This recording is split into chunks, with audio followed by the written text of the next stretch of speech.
Hello everyone, good evening. বলো কিছু। এখন আমার আর আইনের টাইম, আমরা এখন দুজন একটু খেলা করব, তারপর আমরা দুজনেই বই নিয়ে বসবো, লেখাপড়া করব। তোমাদের সঙ্গে শেয়ার করার একটাই কথা ছিল যে কিছুদিন আগে আইনের পরীক্ষা হয়েছে। আয়ান এখন কেজি 1-এ পড়ে, 3টে সাবজেক্টেই 10-এ 10 পেয়েছে আয়ান।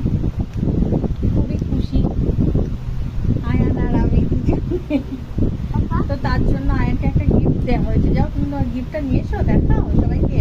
আমি তো খুঁজে পাচ্ছি না। কেন, ওটা তুমিই তো।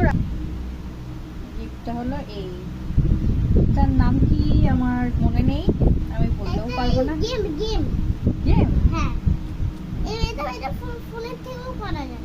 তাই? হ্যাঁ, ওইটা তুমি একটা করবে দেখবে পেয়ে যাবে। এই হলো আয়নের গিফট। আয়ন 3টে সাবজেক্টে 10-এ 10 পেয়েছে, তার জন্য। কেন ধরো এটা।